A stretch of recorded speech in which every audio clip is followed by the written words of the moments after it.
walahum yahzanun. Qulna habitu, ketika Nabi Adam, Siti Hawa memakan buah khuldi,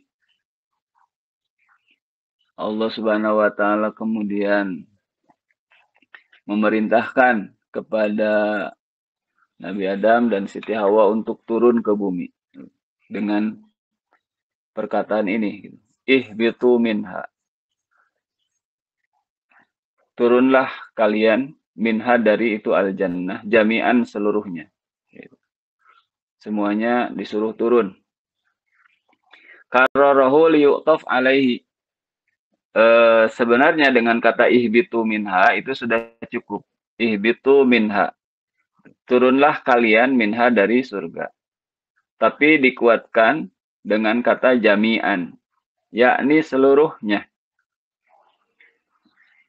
Nah, ini ditafsirkan oleh Imam Jalalain, Imam Jalaluddin As-Suyuti, supaya diatafkan kepada lafaz jami'an kalimat berikutnya, fa'imma.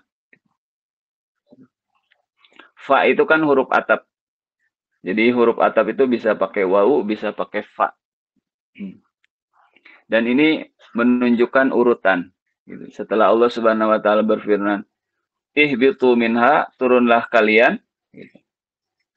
Jami'an seluruhnya, fa imma ya'tiyannakum minni hudan, maka apabila datang kepada kalian, apabila benar-benar datang kepada kalian minni dariku huda, petunjuk, faman tabi'a hudaya, petunjuk di sini adalah kitab dan rasul. Nah, ini kalimat syarat. Kalimat syarat dalam bahasa Arab itu selalu diikuti oleh jawab syarat. Contoh kalau dalam bahasa Indonesia misalnya begini. Kalau nanti datang, kalau perkataan kalau itu tuh lafaz yang digunakan untuk menunjukkan bahwa kata-kata sesudah lafaz kalau itu adalah syarat. Kalau misalnya kalau kita belajar maka, nah setelah maka itu jawabnya. Kalau terpenuhi syaratnya, maka jawabnya akan terjadi. Kalau kita belajar, maka kita akan pintar. Maka kita menjadi pintar. Kalau kita belajar, nah kita belajar itu syaratnya. Jawab syaratnya, kita menjadi pintar. Kalau kita belajar, maka kita menjadi pintar. Jadi kalau syaratnya terpenuhi, jawabnya menjadi terrealisasi. Jadi supaya pintar, maka syaratnya belajar gitu. Nah, ini pun begitu. Fa imma ya'tiyannakum minni hudan faman tabi'a hudaya fala khaufun 'alaihim walahum yahzanun.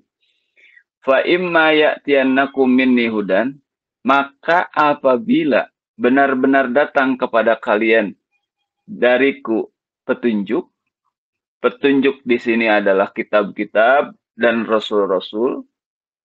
Kalau kepada setiap umat itu diturunkan rasul dan setiap rasul diturunkan kepada mereka wahyu. Wahyu itu adalah kitab. Hanya yang kita kenal itu ada 4. Kitab Jabur, Taurat, Injil, dan Al-Quran yang diturunkan kepada kita. Setiap umat pasti didatangkan kepadanya setiap rasul. Tidak ada umat yang tidak datang kepada mereka rasul. Hanya kalau dulu setiap umat itu, setiap rasul itu khusus kepada satu umat di satu zaman. Gitu. Jadi Nabi Musa diturunkan sebagai rasul kepada Bani Israel. Gitu. Nabi Daud kepada umat yang ada pada zaman itu, di tempat itu.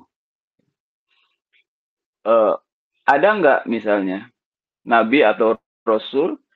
Nabi dan Rasul. Kalau Rasul itu pasti Nabi. Kalau Nabi itu nggak mesti seorang Rasul. Kalau Nabi itu pangkat pangkat rohani. Tapi bisa jadi nabi itu nggak disuruh untuk menyampaikan wahyu. Tapi kalau rasul itu pasti seorang nabi. Kayak gini, kayak orang berpangkat jenderal bintang 3, belum tentu dia menempati jabatan sebagai Kapolda. Sama. Jadi nabi itu kayak pangkatnya jenderal bintang 5 lah misalnya gitu. Kalau rasul itu jabatannya yang Allah berikan. Jabatan itu kan menyangkut di situ di dalamnya tugas-tugas. Kalau seorang rasul, ya tugasnya menyampaikan wahyu dari Allah Subhanahu wa taala. Jadi yang dimaksud huda di sini adalah kitabun wa rasulun.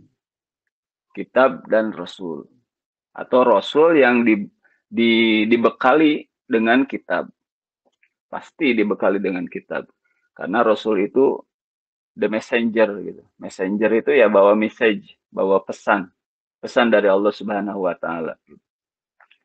Nah, faman tabi'a hudaya, maka barang siapa mengikuti petunjukku, jadi mengikuti, kalau kita mau mengikuti Al-Quran, mengikuti Rasulullah. Jadi Quran itu naskahnya yang Allah Subhanahu wa taala turunkan kepada Kanjeng Nabi. Kalamullah. Kalau tulisan mah naskahnya ya, tapi yang Allah turunkan tuh kalamnya kepada Rasulullah. Yang mana itu qadim.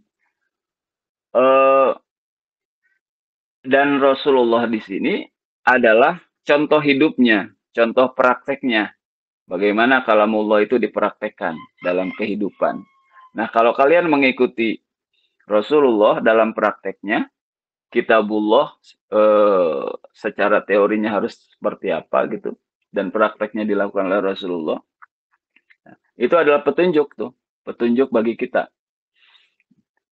Faman tabi'a hudaya, maka barang siapa yang mengikuti petunjuk dariku, fa'amana bi wa amila bi ta'ati gitu, dengan beriman kepadaku dan beramal dengan mentaatiku. Nah, itu syaratnya. Fala khaufun alaihim walahum yahzanun. Nah, ini dijawab syaratnya. Maka mereka tidak akan ada perasaan takut. Fala khaufun, maka tidak ada rasa takut alaihim atas mereka, walahum, dan tidak mereka itu yahzanuna bersedih hati. Jadi, kalau mengikuti petunjuk Allah, maka kalau kita mengikuti petunjuk Allah, maka tidak akan ada perasaan takut dan tidak akan ada perasaan sedih. Itu jadi syarat supaya tidak ada rasa takut dan rasa sedih adalah dengan mengikuti petunjuk Allah Subhanahu wa taala. Karena datangnya perasaan takut di sini khawatir, contohnya gitu. Khawatir besok bagaimana, khawatir ini dan itu. Banyak kekhawatiran dalam hati, itu muncul akibat tidak taat kepada Allah. Tidak mengikuti petunjuk Allah Subhanahu wa taala. Lalu juga ada rasa sedih tuh. Kalau tidak, sedihnya apa? Sedih terjadi sesuatu gitu, menjadi sedih gitu. Kehilangan misalnya lagi jalan-jalan gitu, jatuh tuh dompet, sedih gitu. Tapi kalau orang atau apa aja lah gitu, terjadi sesuatu yang akhirnya membuat sedih, kecewa gitu. Ya normal kalau misalnya orang sedih, tapi kalau orang mengikuti petunjuk Allah, kesedihannya itu nggak lama gitu, langsung terobati aja dengan ingat bahwa pada hakikatnya itu tuh sudah diatur oleh Allah Subhanahu wa taala gitu. Akan baik pada akhirnya gitu. Dan itu pun nasihat agar lebih hati-hati ke depannya gitu. Dan juga nasihat agar ikhlas dengan apa yang sudah ditakdirkan oleh Allah Subhanahu wa taala. Yang juga itu mungkin mengingatkan supaya membersihkan diri kita dari dosa-dosa gitu. Karena kesulitan-kesulitan hidup itu pada dasarnya kalau kita ikhlas itu akan mengkafarati dosa-dosa